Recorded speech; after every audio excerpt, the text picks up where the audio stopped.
Tu ne m'entends jamais? Ce furent les mots exacts que Margot a entendus ce mardi 12 septembre 2023 à 18h47 alors qu'elle venait de passer exactement 3 heures à préparer le dîner de ses parents dans l'appartement vétuste de la rue Saint-Denis à Paris. Elle avait acheté tous les ingrédients au marché de la rue Montorgueil dès 15h30 dépensant 87 € et 42 centimes pour des légumes bio et du poulet fermier. Elle avait même réservé la table au bistrot du coin pour 20h juste pour être sûre que sa sœur Pauline se sent accueillie comme une reine, mais à peine Margot a posé les plats que Pauline a croisé les bras et a dit ces mots avec ce mélange de dédain et de fatigue que Margot connaissait trop bien. La voix froide de Pauline résonnait dans la pièce comme un écho glacé. Elle regardait la nappe rouge et blanc soigneusement repasser le parfum de thym frais et de pain grillé flottant dans l'air, et pourtant ses efforts étaient ignorés. Elle sentit son cœur se serrer la gorge, se nouer. Un frisson parcourir ses bras comme si chaque seconde de sa générosité avait été un mensonge. Elle pensa au voyage qu'elle avait organisé à Marseille en juillet 2022, où elle avait dépensé 1342 € pour surprendre Pauline avec un week-end au bord de la mer, réservant l'hôtel Le Petit Nice exactement à 14h12 et envoyant un bouquet de lavande à leur mère pour montrer son affection. Et tout ça semblait avoir disparu en un souffle. Ces mots cruels résonnaient encore dans sa tête, et elle pensa que peut-être ce n'était que dans ses rêves qu'elle pouvait être entendue. Elle se souvint des nuits où elle se réveillait en sursaut en entendant une voix familière murmurer son prénom, mais cette fois c'était réel. Pauline était là face à elle et ses mots la frappaient comme une gifle invisible. Ses mains tremblaient légèrement. Elle s'assit sur la chaise en bois vernissé qui grinçait à chaque mouvement. Le parquet froid sous ses pieds renforçait l'impression de solitude. Elle se demanda comment toute une vie de dévouement pouvait être balayée en une phrase de 5 mots. Le contraste entre son investissement et le rejet brutal était insupportable. Margot se leva et alla vers la fenêtre pour regarder la Seine et le ciel rouge de septembre et se dit qu'en 15 minutes tout allait changer. Elle sentait au fond d'elle-même que cette injustice n'allait pas rester sans réponse et que ce soir même un tournant allait se produire. Elle posa sa main sur le rebord froid de la fenêtre et ferma les yeux, respirant profondément le parfum de la pluie sur les pavés et les voitures passant lentement dans la rue. À ce moment, elle murmura pour elle-même « Je ne peux plus laisser ça continuer ». Et vous qui regardez cette histoire, avez-vous déjà vécu un moment où tout ce que vous avez fait semblait être ignoré? Laissez votre commentaire ci-dessous pour partager ce sentiment et restez attentif car ce qui va suivre dépasse tout ce que l'on pourrait imaginer. Cette histoire d'amour fraternel et de rêve entrelacé ne fait que commencer et ce premier choc va poser les bases de toute la tempête émotionnelle qui arrive. Margot avait toujours été celle qui donnait sans compter. Elle se souvenait parfaitement de l'été 1974 quand elle avait 11 ans et qu'elle avait économisé 47 francs pendant 3 mois pour acheter à Pauline une poupée en porcelaine qui coûtait exactement 46 francs 80 centimes à la boutique au bonheur des enfants sur la rue du Faubourg Saint-Antoine.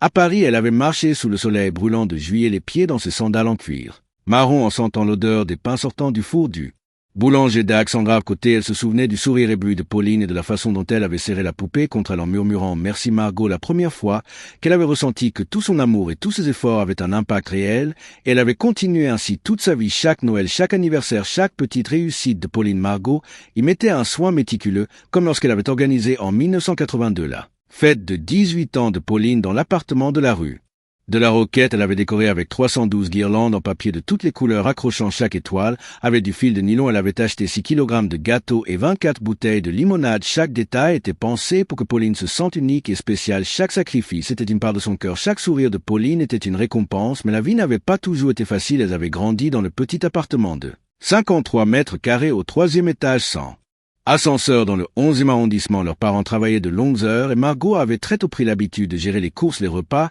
et même l'argent de poche de Pauline. Elle se souvenait d'avoir calculé exactement combien il fallait économiser pour payer les fournitures scolaires chaque septembre sans que Pauline ne se rende compte qu'elle dépensait souvent son propre argent pour combler les lacunes de sa sœur. Elle avait 17 ans en 1980 quand elle avait vendu 13 tableaux à l'exposition annuelle de l'École des Beaux-Arts de Paris pour 3600 francs afin de payer le voyage scolaire de Pauline à Lyon. Margot se rappelait le trajet en train de 4 heures de la gare de Lyon à la gare. Par Dieu, le sifflement de la locomotive, la vibration des wagons sous ses mains sur les sièges en velours rouge et le parfum des croissants chauds que Pauline tenait contre elle. Tout cela pour que sa sœur ne manque rien, et Margot avait toujours pensé que cet investissement émotionnel et financier créerait un lien indestructible. Mais dès les premiers signes d'adolescence de Pauline, elle avait remarqué un changement subtil. Les mots devinrent moins chaleureux, les remerciements moins fréquents, les compliments se transformèrent en remarques brèves, parfois moqueuses. Margot se souvenait d'un soir de 1985 exactement, le 12 novembre à 19h22, quand elle avait cuisiné un gratin de pommes de terre et du poulet rôti pour Pauline après qu'elle soit rentrée de son stage à l'hôpital Saint-Louis à Paris et que Pauline avait soupiré en disant « Tu fais toujours tout comme d'habitude ». Avec une pointe de dédain, elle avait senti ses premières brèches dans leur relation. Pourtant, elle continuait sans jamais montrer sa frustration. Elle voulait que chaque moment partagé reste pur et que chaque geste compte. Elle gardait dans son cœur les souvenirs des vacances à Deauville en août 1989, où elle avait loué le petit chalet bleu sur la plage pour cette nuit exactement 1245 €, et organisé une surprise de feux d'artifice pour le 15 août. La fumée des feux d'artifice et le goût salé de l'air marin restaient gravés dans sa mémoire, et chaque fois qu'elle revoyait Pauline rire sur le sable, elle pensait que son investissement valait chaque centime, chaque minute, chaque émotion. Et pourtant, ces gestes répétés sur 30 ans semblaient tomber dans l'oubli les détails précis de sa vie. Des voyages, des fêtes, des dîners et des cadeaux montraient une fidélité et un amour inconditionnel qu'aucune ingratitude ne pouvait effacer. Et vous qui regardez cette histoire, pouvez-vous imaginer dépenser des heures de votre vie pour quelqu'un et recevoir en retour un simple murmure d'indifférence? Dites-nous dans les commentaires si vous avez déjà ressenti cette douleur, car l'histoire ne fait que commencer. Et attendez de voir ce qui arrive lorsque ces années de dévouement rencontrent le mur brutal de l'ingratitude. Margot avait toujours cru que chaque geste comptait, et pourtant elle avait dépensé plus que jamais pour Pauline. En 1993, exactement le 8 mars, pour célébrer ses 27 ans, elle avait réservé une table au restaurant Le Grand Véfour, dans le premier arrondissement de Paris à 19h précis, payant la facture de 328,50 €. Elle avait choisi le menu dégustation avec 20 assortis et demandé au chef Guy Martin de préparer un dessert surprise avec des fraises de Plougastel et du chocolat Valrhona. Margot s'était levée à 16h pour aller chercher les fleurs à la boutique de la rue du Bac, exactement 12 roses rouges, avec quelques pivoines blanches qu'elle avait arrangées. Elle avait passé près de 3 heures à emballer chaque détail et à écrire une carte pleine de souvenirs de leur enfance en citant la première poupée achetée pour Pauline en 1974. Elle se souvenait du parfum des pivoines et du cuir de son manteau en laine beige en marchant le long des quais de la Seine, et elle avait imaginé le sourire de Pauline lorsqu'elle découvrirait tout le soin apporté, mais à peine avait-elle posé les fleurs et les cadeaux que Pauline avait levé les yeux en soupirant et avait dit « Tu exagères toujours, Margot !» Avec ce ton froid qui coupait comme un couteau, Margot avait senti une boule dans sa gorge. La tension dans l'air était palpable, les verres de vin tintaient légèrement sur la table, et le bruit des serveurs passant derrière accentuait la scène. Le contraste entre tout ce qu'elle avait fait et ce rejet était insupportable. Elle se souvenait de chaque euro dépensé, chaque minute planifiée et chaque émotion investie dans les années précédentes. Et chaque fois que Pauline ne reconnaissait rien de tout cela, elle se demandait si elle avait vraiment été entendue. Elle avait économisé 2430 € en 1990 pour acheter des billets pour un voyage à Venise qu'elles avaient fait ensemble en mai 1991 et se rappelait la gondole qui glissait doucement sur le grand canal, le parfum de l'eau stagnante et du jasmin du jardin de l'hôtel d'Agnelli. Chaque détail avait été pensé pour créer un moment inoubliable, et pourtant Pauline avait passé une grande partie du voyage sur son téléphone à ignorer Margot ou à critiquer chaque choix d'hôtel ou de restaurant. Elle avait essayé de garder patience, rappelant les mots de sa mère « La patience et l'amour surpassent tout ». Mais au fil du temps, ces sacrifices répétés devenaient un fardeau invisible. Margot avait également prêté 15 000 francs à Pauline en janvier 1995 pour l'aider à payer son appartement rue de Belleville. Elle se souvenait avoir calculé chaque centime et fait un échéancier précis pour s'assurer que Pauline puisse rembourser. Mais jamais une seule fois elle n'avait parlé de l'argent ouvertement. Elle voulait que tout soit naturel, que leur lien soit intact malgré les tensions financières. Mais au fil des années, elle avait remarqué les premiers signes de désintérêt de Pauline. Les appels téléphoniques devenaient moins fréquents, les messages plus froids et les compliments se transformaient en remarques sèches, comme ce soir-là en 1997, exactement le 15 novembre à 20h16, quand elle avait préparé un gâteau au chocolat maison selon la recette de leur grand-mère et que Pauline avait simplement dit « bof ». En haussant les épaules, Margot avait fermé les yeux, sentant la douleur, mais refusant de laisser transparaître sa déception. Elle se souvenait du parfum du cacao chaud et du beurre fondu et de la lumière douce de la lampe en laiton qui illuminait la cuisine. Elle se souvenait de chaque effort passé et de chaque souvenir soigneusement accumulé depuis l'enfance jusqu'à l'âge adulte, et pourtant elle voyait tout cela balayé par l'indifférence, et elle commençait à sentir un mélange d'injustice et d'incompréhension bouillonner à l'intérieur d'elle. Elle se demandait comment tout ce dévouement pouvait être ignoré, et ce sentiment de frustration commençait à s'installer profondément. Elle se souvenait aussi des soirée de jazz à Montmartre en 2000, exactement le 21 septembre, où elle avait dépensé 210 € pour les billets et 37 € pour le taxi, et le dîner de Pauline. Elle se souvenait du son de la contrebasse et du piano, le parfum du vin rouge sur la nappe blanche et du vieux cuir du siège. Et comment Pauline avait passé toute la soirée sur son téléphone à ignorer la musique. Et Margot, elle se demandait si un jour son amour inconditionnel serait reconnu. Et vous qui regardez cette histoire, pouvez-vous imaginez consacrer des années de votre vie à quelqu'un et voir vos efforts ignorés? Dites-nous dans les commentaires ce que vous feriez à sa place, et attendez de voir, car la véritable intensité de l'injustice ne fait que commencer, et Margot va bientôt affronter ce mur de froideur et d'indifférence que vous n'oublierez jamais.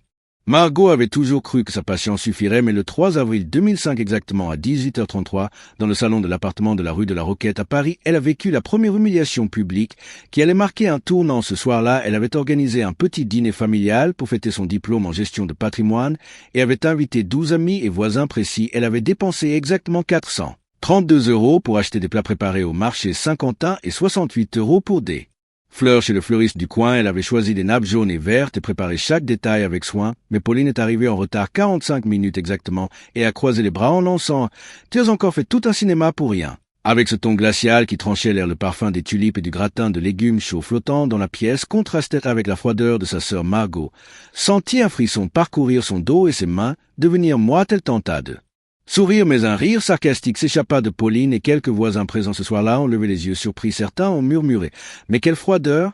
Margot se souvint du bruit des couverts tombant légèrement et du parfum du vin blanc légèrement fruité sur la table et se rappela de la lumière douce des lampes suspendues et du parquet grinçant sous ses pas lorsqu'elle essaya de calmer la situation avec un « Pauline, s'il te plaît, ne parle pas comme ça !» Elle n'a reçu qu'un haussement d'épaule et un « Tu exagères toujours, Margot !» Dit avec dédain, les 12 témoins présents ont échangé des regards gênés et certains ont même sorti discrètement leur téléphone pour filmer la scène. Margot sentit la colère monter lentement, mais elle resta calme. Elle se souvenait de toutes ces années d'efforts précis et constants, chaque cadeau, chaque voyage, chaque geste minutieusement planifié depuis 1974. Elle se rappela du parfum des roses rouges offertes pour l'anniversaire de Pauline.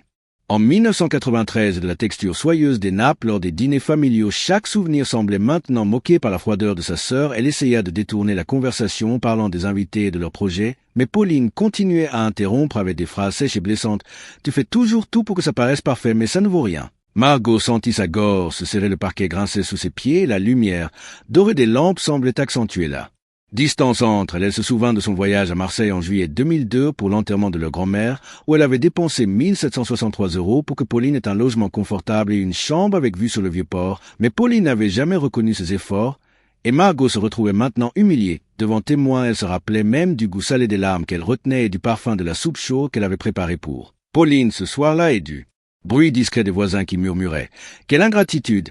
Chaque détail de la scène amplifiait l'injustice. Elle tenta de maintenir sa dignité, mais chaque phrase de Pauline tranchait comme un couteau. Les témoins commençaient à ressentir de l'indignation et certains chuchotaient en prenant des vidéos. Margot sentit une vague de tension monter dans la pièce et pensa « Je ne peux plus tolérer ça ».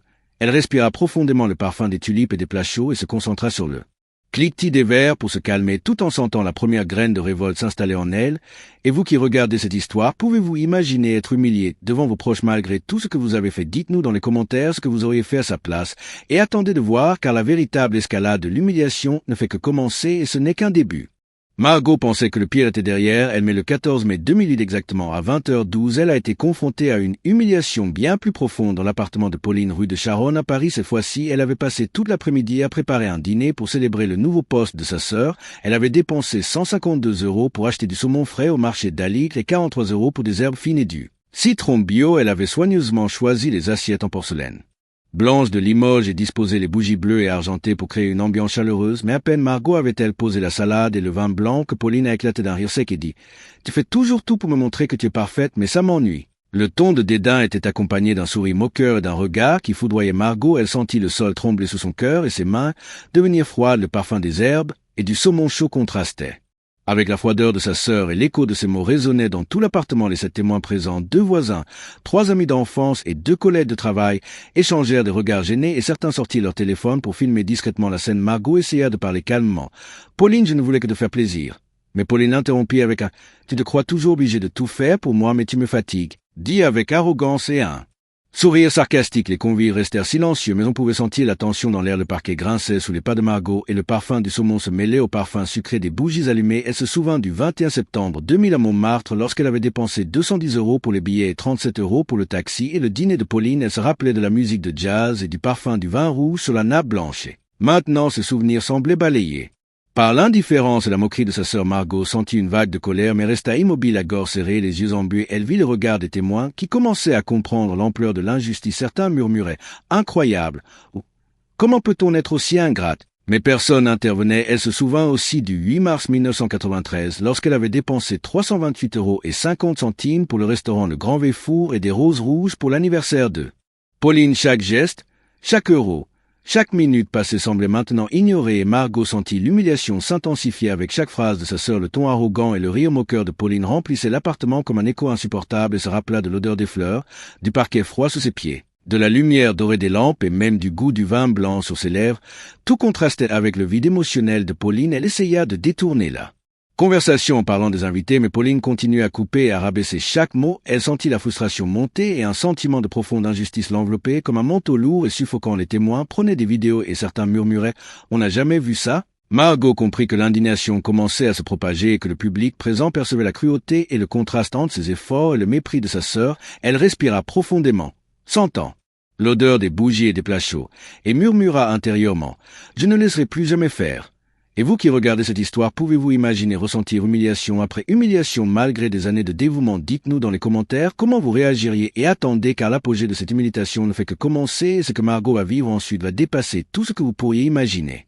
Le 22 octobre 2012 exactement à 19h58, Margot a atteint le point culminant de son humiliation dans l'appartement moderne de Pauline situé au 4e étage de la rue du Faubourg-Saint-Honoré à Paris. Elle avait passé plus de 5 heures à préparer un dîner pour célébrer le diplôme de sa nièce. Elle avait dépensé exactement 487 € pour le saumon frais, les légumes bio et le dessert maison acheté au pâtissier de la rue de Rivoli. Elle avait disposé des bougies violettes et des serviettes en lin bleu roi. Chaque détail avait été pensé pour créer une ambiance chaleureuse et familiale, mais à peine Margot avait-elle commencé à servir le premier plat que Pauline la regardait avec un sourire moqueur et a dit « Tu crois vraiment que tout ça va me faire aimer ce dîner ?» D'un ton sarcastique qui foudroyait Margot, elle sentit une boule dans la gorge et le cœur se serrait. Elle se souvenait de chaque euro dépensé, de chaque minute consacrée, du parfum du saumon chaud mélangé à celui des bougies violettes.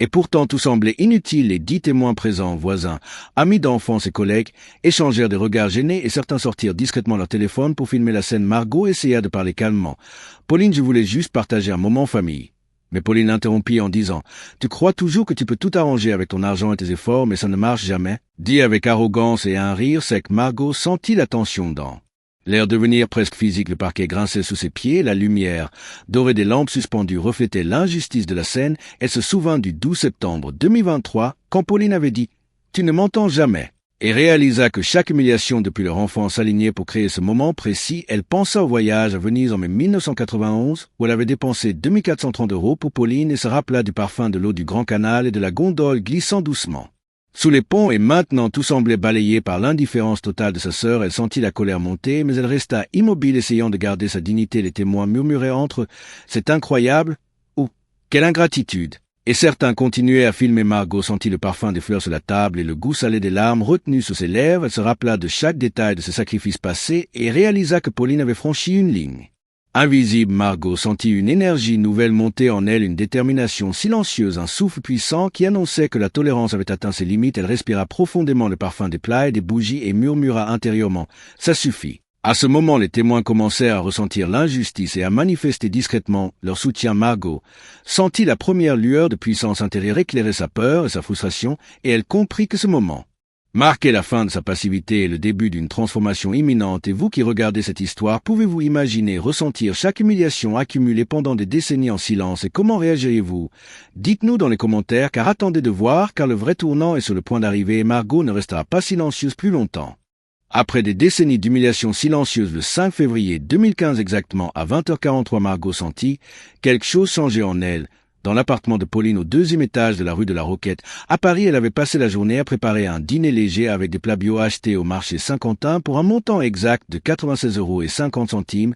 Elle avait disposé des bougies blanches et des fleurs de lys blanc comme chaque détail avait été soigneusement choisi, mais cette fois au lieu de trembler ou de retenir ses larmes, elle sentit un calme étrange et puissant l'envelopper. Elle se souvenait de toutes les humiliations depuis l'enfance, chaque anniversaire, chaque cadeau, chaque voyage, chaque effort ignoré. Et elle sentit la colère et la douleur se transformer en quelque chose de froid et de clair. Elle se tint droite, les épaules ouvertes, et respira profondément le parfum des fleurs, du poulet rôti sur la table, lui rappelant chaque sacrifice passé. Elle regarda Pauline dans les yeux, et au lieu de se baisser ou de sourire nerveusement, elle croisa son regard avec une intensité nouvelle et murmura intérieurement « Je ne laisserai plus jamais ça ».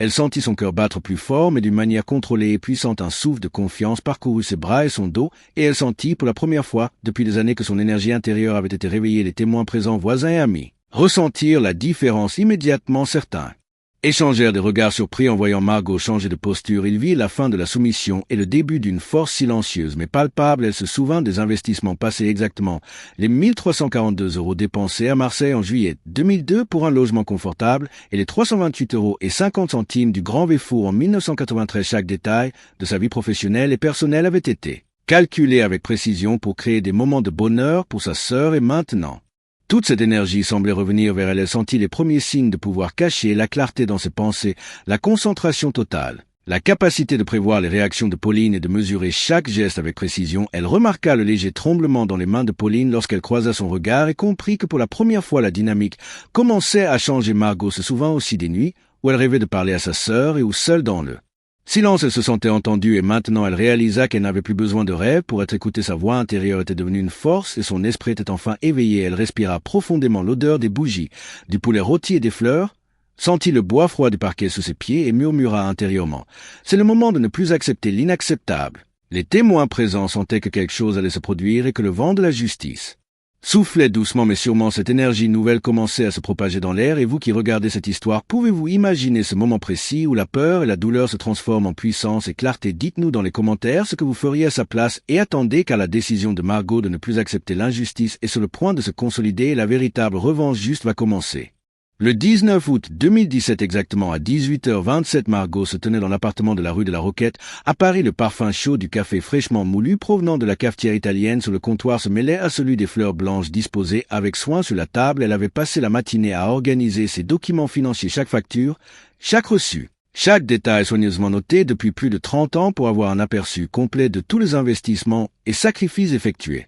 Pour Pauline, elle s'était levée à 7h12 précise pour aller au marché acheter des légumes bio pour le dîner et avait dépensé exactement 92,70 €. Chaque geste précis préparait le terrain pour sa décision stratégique. Elle se souvenait des humiliations passées du 22 octobre 2012 et des dîners ratés où chaque effort avait été ignoré et maintenant quelque chose avait changé. Elle sentit un calme surnaturel parcourir son corps. Chaque respiration était mesurée et chaque pensée concentrée.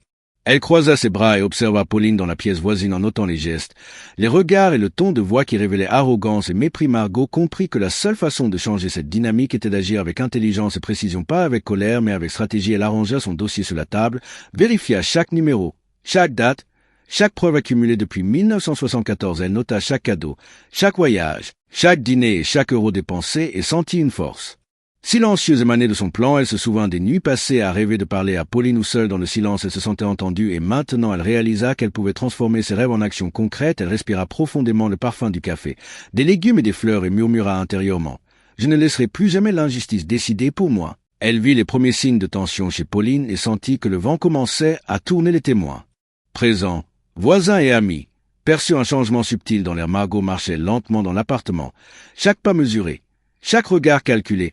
Elle sentit la puissance tranquille de la décision consolidée s'installer dans chaque fibre de son corps. La lumière douce des lampes illuminait les documents sur la table, révélant les preuves et l'organisation méticuleuse de sa vie. Et elle comprit que sa patience avait enfin porté ses fruits. Elle avait transformé la douleur, l'humiliation et l'injustice en plan silencieux et redoutablement efficace. Et vous qui regardez cette histoire, pouvez-vous imaginer le moment précis où une personne décide de ne plus accepter l'injustice malgré les humiliations répétées? Dites-nous dans les commentaires ce que vous auriez fait à sa place. Et attendez car la véritable révélation de pouvoir est sur le point de commencer et la dynamique va changer pour toujours.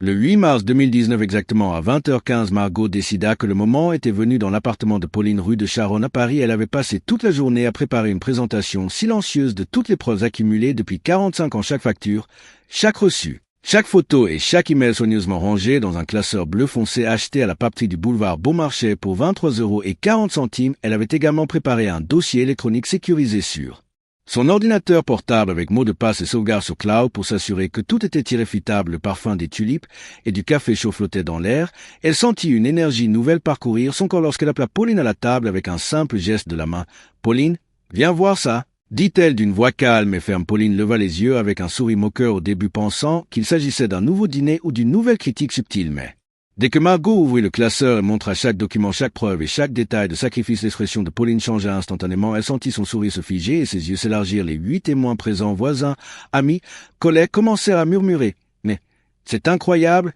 et je n'avais jamais vu ça ». Le cliquetis des verres et le parfum des bougies se mêlaient au silence qui tombait dans la pièce. Margot expliqua calmement chaque investissement exact.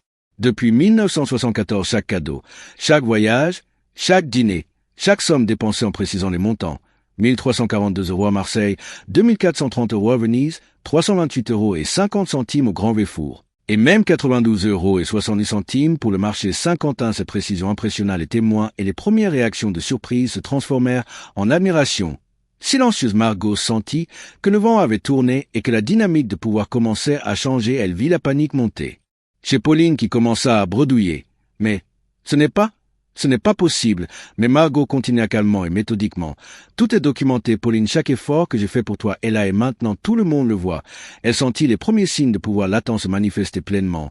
La clarté dans ses actions, la précision dans ses mots et la capacité de contrôler l'espace et l'attention autour d'elle. Les témoins se rapprochèrent. Certains prirent des photos, d'autres notèrent des détails et un murmure collectif commença à se répandre. Elle a raison. C'est irréfutable. Margot remarqua le léger tremblement dans la main de Pauline et le regard fuyant des invités, et sut que le changement était en marche. Elle respira profondément le parfum des tulipes, des bougies, du café et murmura intérieurement. C'est le début de la fin de l'injustice. Et vous qui regardez cette histoire, pouvez-vous imaginer le moment où la vérité éclate enfin et le pouvoir change de main? Dites-nous dans les commentaires si vous auriez eu le courage de Margot et attendez, car la révélation complète est sur le point de transformer la dynamique pour toujours. Le 15 novembre 2020 exactement à 19h46, Margot décida qu'il était temps de finaliser la transformation dans l'appartement de Pauline rue de la Roquette à Paris. Elle avait préparé tout le dossier avec une précision chirurgicale, chaque document, chaque preuve, chaque photo, chaque reçu, chaque email, depuis 1974, était trié par date et annoté avec le moindre détail. Les chiffres précis étaient mis en évidence. 2430 € dépensés pour le voyage à Venise en mai, 1991 1342 € pour le logement. À Marseille en juillet 2002, 328 € et 50 centimes pour le Grand Véfour en mars 1993, chaque montant relié à chaque événement. Précis, Margot invita Pauline à s'asseoir et ouvrit devant tous les témoins, voisins, amis d'enfance et collègues, le classeur bleu foncé et le dossier électronique sécurisé. Le silence dans la pièce était presque palpable, le parfum des tulipes fraîches, des bougies allumées et du café chaud flottait dans l'air, tandis que Margot expliquait calmement chaque sacrifice, chaque investissement et chaque humiliation subie au fil des décennies. Les témoins regardaient avec des yeux écarquillés. Certains prenaient des photos, d'autres murmuraient. Je n'avais jamais imaginé. C'est incroyable. Pauline était figée, son sourire moqueur avait disparu, remplacé par une expression de choc total. Elle bredouillait. Mais ce n'est pas possible. Chaque mot de Margot frappait avec précision. Chaque chiffre, chaque détail documenté devenait un coup invisible et imparable. Elle vit la panique monter dans les yeux de sa sœur. Est-ce que le pouvoir avait complètement changé de main? Margot continua à présenter les preuves. Les billets de train pour Paris en 1985, le montant exact de 572 francs dépensés pour les cadeaux de Noël pour Pauline, le reçu du taxi de 37 € à Montmartre le 21 septembre 2000. Tout était là, chaque détail rendait Pauline incapable de nier la vérité. Les témoins commencèrent à réagir ouvertement, applaudissant et murmurant des mots de soutien. Enfin, elle mérite ça. Certains voisins avaient filmé et partagé discrètement les preuves sur leur téléphone. Margot sentit la puissance circuler dans ses veines. Elle avait transformé la douleur et l'humiliation en force méthodique et implacable. Elle regarda Pauline droit dans les yeux et dit calmement, « Maintenant tout le monde sait et plus jamais tu ne pourras ignorer ce que j'ai fait pour toi. » Le tremblement dans la voix de Pauline était évident et elle baissa les yeux, incapable de répondre. Les témoins se rapprochèrent pour soutenir Margot, certains même lui murmurant, « Tu as fait ce qu'il fallait. » La lumière des lampes dorées se reflétait sur le bois du parquet et sur les dossiers ouverts. Chaque détail visible accentuait la transformation complète de la dynamique. Le pouvoir de Margot était désormais reconnu et irréversible. Et vous qui regardez cette histoire, pouvez-vous imaginer le choc de voir la vérité éclater et le pouvoir changer complètement? Dites-nous dans les commentaires si vous auriez eu le courage de Margot et attendez, car la justice immédiate va maintenant commencer et l'impact sera total.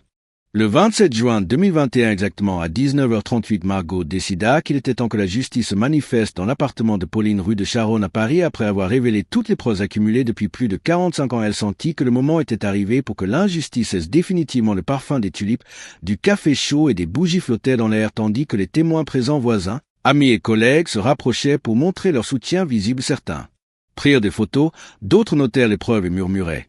Enfin, elle mérite ça. Margot observa Pauline avec calme et détermination. Chaque regard, chaque geste désormais sous contrôle. Elle commença à redistribuer les dossiers à chaque témoin pour qu'il prenne connaissance de chaque détail et chaque chiffre précis. 2430 € pour Venise, 1342 € pour Marseille, 328 € et 50 centimes pour le Grand Véfour, 92 € et 60 centimes pour le marché Saint-Quentin. Chaque somme correspondait à un sacrifice précis et incontestable. Margot sentit la première réaction de justice en temps réel lorsque Pauline tenta de minimiser la situation. Mais ce n'est pas possible. Ces mots étaient étouffés par les murmures et l'attention collective des témoins. Elle sentit une vague de satisfaction, tranquille en voyant les premières conséquences manifester. Les voisins et amis commencèrent à affirmer ouvertement leur soutien. « Tu as raison, Margot. C'est inadmissible. » Certains prirent des vidéos en silence, tandis que Pauline semblait incapable de réagir. La tension dans l'air était palpable, le parquet froid sous ses pieds, la lumière dorée des lampes accentuait l'effet dramatique. Elle vit le tremblement dans la main de Pauline et ce que l'humiliation publique venait de commencer. Margot continua à expliquer chaque détail calmement et méthodiquement. Les témoins prenaient des notes, partageaient des photos et murmuraient. Enfin la vérité éclate. Margot sentit que la justice commençait à se déployer et que chaque mot, chaque preuve, chaque geste renforçait sa position. Elle savait que le pouvoir avait complètement changé de main et que les premières mesures concrètes pour corriger l'injustice allaient suivre. Elle respira profondément le parfum des tulipes et des bougies et murmura intérieurement. C'est le début de la fin de l'injustice. Les témoins se rapprochèrent pour soutenir Margot et certains murmurèrent « On n'a jamais vu une telle force ». La lumière des lampes reflétait les dossiers ouverts et chaque détail visible accentuait l'effet de justice en temps réel. Pauline baissait les yeux incapable de répondre et Margot savait que la dynamique venait de changer définitivement. Et vous qui regardez cette histoire, pouvez-vous imaginer le sentiment de justice immédiate lorsque tout le monde voit enfin la vérité? Dites-nous dans les commentaires si vous ressentiriez la même satisfaction. Et attendez car l'impact total de la justice va maintenant se manifester et rien ne sera plus jamais comme avant. Le 10 janvier 2022 exactement à 18h59, Margot vit la justice atteindre son apogée dans l'appartement de Pauline rue de la Roquette à Paris. Après avoir révélé toutes les preuves accumulées depuis 48 ans, elle sentit que le moment était venu pour que l'impact total de sa décision se manifeste. Le parfum des tulipes, du café et des bougies flottaient dans l'air tandis que les témoins présents, voisins, amis, collègues et même quelques membres de la famille éloignée s'approchaient pour montrer leur soutien visible. Certains prirent des photos et des vidéos, d'autres notèrent chaque détail et murmuraient « Enfin !» On n'a jamais vu ça. Margot observa Pauline avec calme et détermination. Chaque regard et chaque geste désormais sous contrôle total. Chaque mot prononcé par Margot résonnait comme une proclamation de justice. Elle commença à expliquer les conséquences concrètes de l'injustice passée. Remboursement exact des dépenses, 2430 € pour Venise, 1342 € pour Marseille, 328 € et 50 centimes pour le Grand Véfour, 92 € et 70 centimes pour le marché Saint-Quentin et redistribution équitable des biens et des souvenirs accumulés au fil des années. Les témoins applaudirent et affirmèrent ouvertement leur soutien. Tu as fait ce qu'il fallait. Enfin, la vérité éclate. Pauline, complètement dépassée, baissait les yeux, ses mains tremblantes et sa voix étranglée. Mais, Elle ne savait plus quoi dire. Chaque mot de Margot, chaque chiffre précis, chaque preuve tangible renforçait l'impact de la justice et l'humiliation publique de Pauline. Le parquet reflétait la lumière dorée des lampes et les dossiers ouverts sur la table accentuaient chaque détail irréfutable. Margot vit le tremblement dans la voix et le corps de Pauline et ce que la rétribution était complète. Les témoins prirent des photos et des vidéos pour garder mémoire de ce moment historique. Certains murmurèrent « C'est incroyable, elle a enfin gagné ». Le parfum des fleurs et des bougies se mélangeait à l'odeur du café chaud et des plats sur la table et Margot sentit la puissance tranquille de la justice s'installer définitivement. Elle savait que cette action allait changer la dynamique familiale et sociale pour toujours et que les abus passés ne seraient plus jamais tolérés. Les témoins continuaient à montrer leur soutien visible, certains la félicitant pour son courage. D'autres partageant discrètement les preuves avec leurs contacts. Margot se sentit soulagée et renforcée dans sa dignité et son pouvoir intact. Tout est rétabli, murmura-t-elle intérieurement. Elle regarda Pauline, qui comprenait enfin l'étendue de ses erreurs et l'injustice de ses actions passées. La justice venait d'être rendue en temps réel et l'impact total se faisait sentir non seulement dans la pièce, mais aussi dans la mémoire de tout ce présent. Et vous qui regardez cette histoire, pouvez-vous imaginer le sentiment de victoire totale lorsque l'injustice est enfin corrigée? Dites-nous dans les commentaires si vous ressentiriez la même satisfaction. Et attendez qu'à la dernière leçon et transformation inspirante de Margot est sur le point d'être révélée. Le 5 avril 2023 exactement à 19h07, Margot s'assit dans son appartement parisien rue de la Roquette après avoir traversé des décennies de sacrifices, d'humiliation et de lutte silencieuse. Elle respira profondément le parfum des tulipes fraîches et des bougies allumées et sentit une paix intense l'envahir. Chaque respiration rappelait les sacrifices passés. 2430 € pour Venise en 1991. 1342 € pour le logement à Marseille en 2002, 328 € et 50 centimes pour le Grand Véfour en 1993. 92 € et 70 centimes pour le marché Saint-Quentin. Chaque chiffre, chaque détail, chaque souvenir avait façonné la femme qu'elle était devenue. Elle se souvenait des humiliations du 22 octobre 2012, des moqueries de Pauline, du silence pesant des témoins et de l'ombre de frustration qui avait plané pendant des décennies. Mais maintenant tout avait changé. Le pouvoir, la justice et la reconnaissance de ses sacrifices avaient été rétablis. Elle se leva, les épaules droites, le regard clair et déterminé, et murmura intérieurement.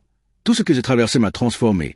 Margot réalisa que la vraie force ne venait pas de l'argent ni des preuves, mais de sa capacité à rester digne face à l'injustice, à transformer la douleur en clarté et à agir avec stratégie et patience. Elle vit que chaque expérience, chaque déception, chaque sacrifice l'avait préparée à cette victoire complète et permanente. Les témoins, amis et voisins, continuaient à la féliciter et certains murmuraient « Quelle force !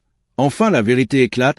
Margot sourit intérieurement et pensa à tous ceux qui vivent encore dans le silence et l'humiliation. Elle savait qu'il fallait partager son expérience pour inspirer et montrer que la justice et la reconnaissance sont possibles même après des décennies. Elle se tourna vers la caméra et dit avec un ton intime et confiant: si vous traversez des injustices, sachez que la patience et la stratégie peuvent transformer votre vie. Puis elle ajouta: abonnez-vous à la chaîne, activez le petit cloche pour ne rien manquer et partagez votre expérience dans les commentaires. Elle inspira profondément, sentant le parfum des tulipes et des bougies, et continua: rappelez-vous que chaque épreuve, chaque humiliation peut devenir votre force si vous décidez de ne plus accepter l'inacceptable. Margot regarda autour d'elle, les témoins souriants et l'épreuve triomphante sur la table, et conclut avec un dernier sourire: vous pouvez transformer vos rêves en réalité et votre douleur en puissance. N'attendez plus. Le parfum des fleurs et des bougies flottait dans l'air. Le bois du parquet froid sous ses pieds rappelait chaque étape de son parcours, et Margot sut que sa transformation était complète et durable. Et vous qui regardez cette histoire, pouvez-vous imaginer le pouvoir de transformer l'injustice en force et victoire? Dites-nous dans les commentaires ce que vous avez ressenti et partagez cette histoire avec quelqu'un qui a besoin d'inspiration. Souvenez-vous que la vraie transformation commence par un pas et qu'aucune injustice n'est éternelle.